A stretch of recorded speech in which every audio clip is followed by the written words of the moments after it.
the ultimate benefit of splitting the HR function into human and resource functions can help address both the gaps within the functions, in the sense that when you put the emphasis of technology into the resource function, it can generate better insights, which can then drive results and find gaps in the human functions and hence address that. So it becomes not only beneficial to both the functions, but it also kind of creates that supporting base to ensure that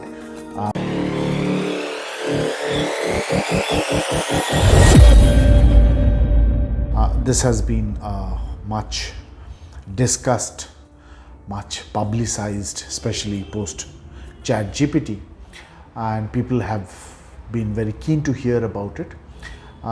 So I thought I would share with you my 2 bits on this. Do listen it out to the end so that you are able to gain some insights which may not be absolutely new to you, but could of course be interesting. Now, when we talk about artificial intelligence per se, what we are in reality speaking about is hyper localized memorized intelligence. Why do I call it hyper localized memorized intelligence? Is because most of the AI or artificial intelligence that you are observing today, and I'm talking of across all spheres, are one, they are localized for a particular function, which means that if Boston Dynamics bot can jump or it can probably fire a gun, it may still not be able to cook. It will take a lot of time, especially if you ask it, if you pass on instructions like you do in a master chef. I'm sure humans would give it a big run for its money. So having said that, you have to understand that basically there's a lot of memory which is to be fed. So all HR tools today which claim to have AI in them are basically kind of taking you for a ride. They do not have artificial intelligence. Forget the fact that they would be able to garner or gain so much of memory. I can say that from practical experience, because when we go to a company and even ask for last 3 years data, it really takes a very big thing, number one. Number two, now when you compare it to, say for example, chatgpt, which is based on 175 billion parameters, which is chatgpt 3. If you look at chatgpt 4, it is based on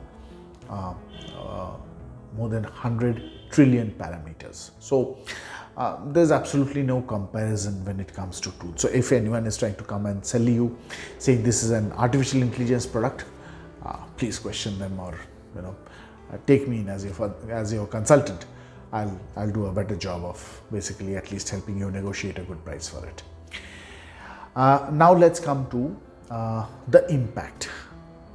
So one of the things we have to realize is that since the advent of human journey, we have always been subjected to various kind of challenges.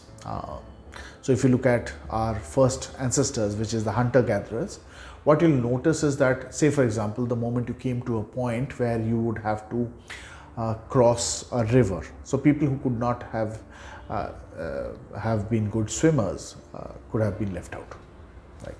So I don't see this challenge of artificial intelligence or any such kind of hyper localized memorized intelligence to come and completely create a huge difference, but yes, people will get left over.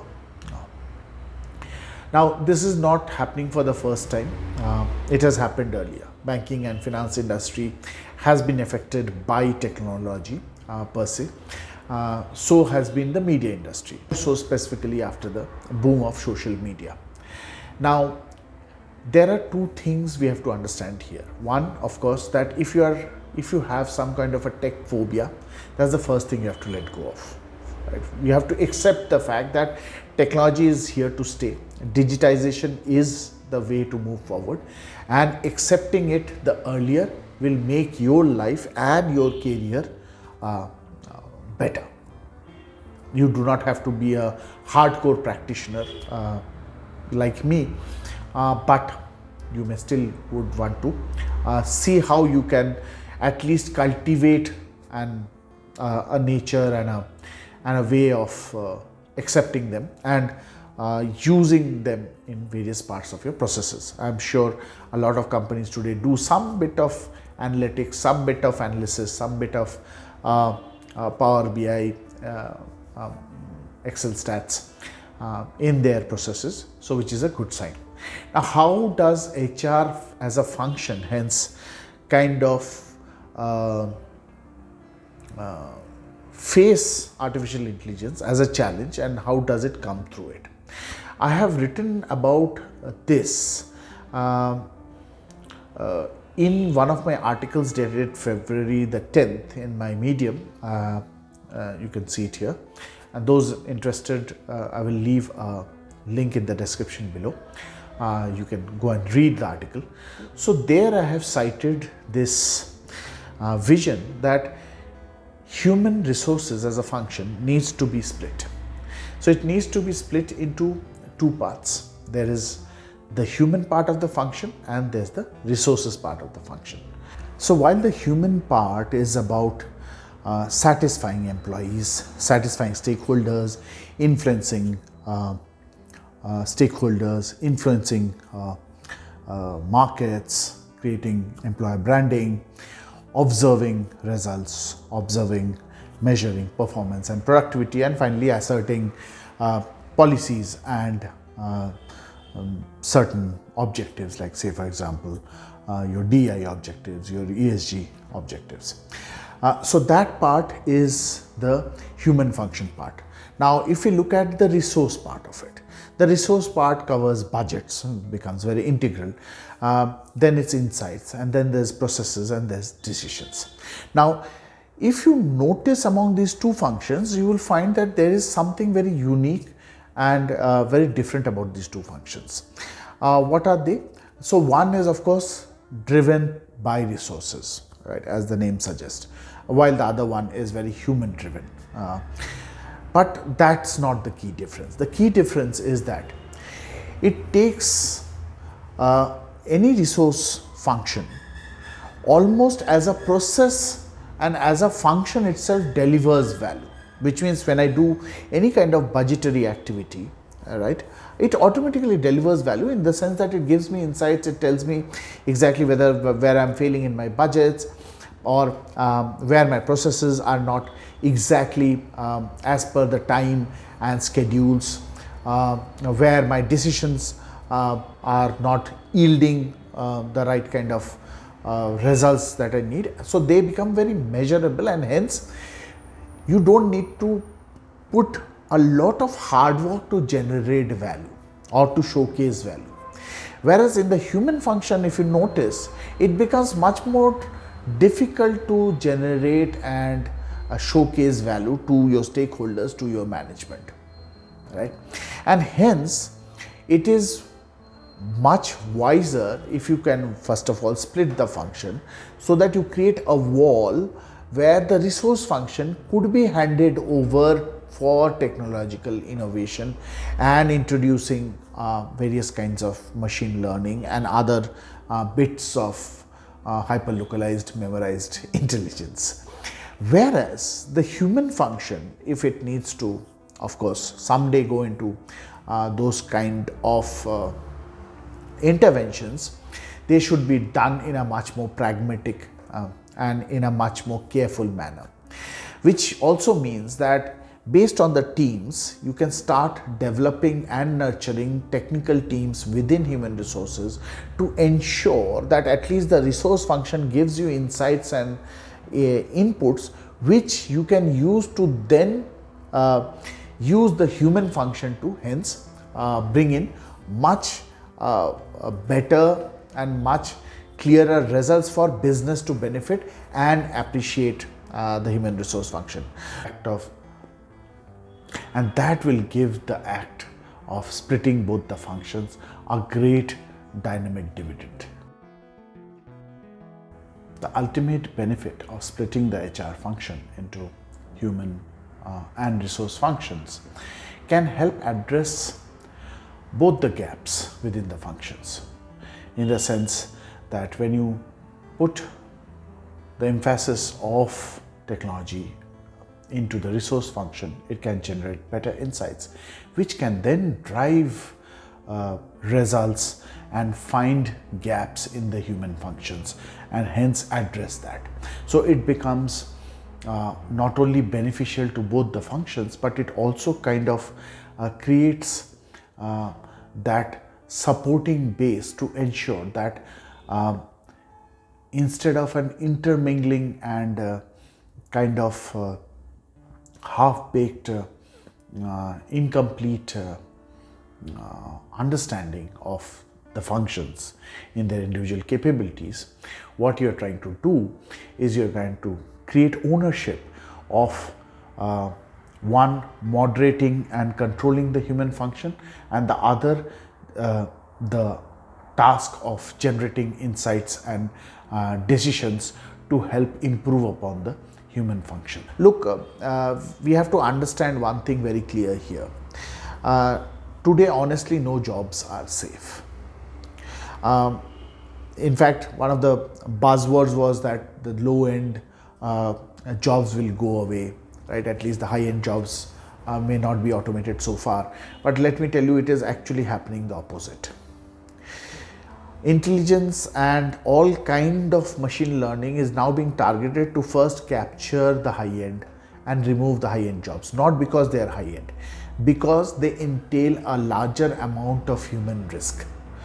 Right, so like say for example, if you look at fighter planes, the fact that fighter planes are now being replaced by drones. So what stops tomorrow commercial planes to be autopiloted, right? So you realize that things where you either have a monotonous structure of work, which is any kind of process, or where there's a high element of human risk involved, there's a higher probability of it getting automated. You cannot stop technology, because technologists also need to earn their bread, and they are also looking out for high-pitched areas. So they also understand that the company or management is not impressed if you can replace the receptionist. They'd be far more impressed if they can remove the CEO from the company, right? So if decisions are made by chatgpt or any kind of such kind of platforms, which are far more accurate in terms of their outcomes and results, people would be willing to pay a much higher price, and hence that's where the catch is. So you will have to hence hold back functions which have much more qualitative rather than quantitative nature, and build a separate basket of it, so that it still remains within a function, so that your ability to influence it, your ability to do something and prove yourself as a forebearer of such human capital practices becomes much more tantamount before someone takes an odd decision of getting it replaced, right? So please appreciate, I think the debate is still early. I would still personally consider it early, but then we are seeing that the whole pen, paper, pencil thing has gone away. Today it's been replaced by online assessments and surveys. In fact, we conduct a host of surveys, and I've spoken about it in multiple of my earlier videos. In fact, there's a lovely conversation on Pulse surveys, for which I'm leaving an I-link over here. You can go and see it for yourself. And all those people interested, we'd be very keen to help you out if you need anything in this space. But to conclude the discussion on the impact of artificial intelligence, I think artificial intelligence will still take some time to impact human resources as a function, but what is already impacting is technology and digitization, and that's where adaptation and letting go of your tech phobia becomes very, very important. Please reach out to us and we'll be very keen to help you out. In case you have some plans of getting a little more done, we are more than open to discussions. Thank you for listening to me. I hope you are enjoying these sessions, and please do write to us. Let us know your feedback. Let us know what you want us to talk about next. With this, thank you so much and have a nice day ahead.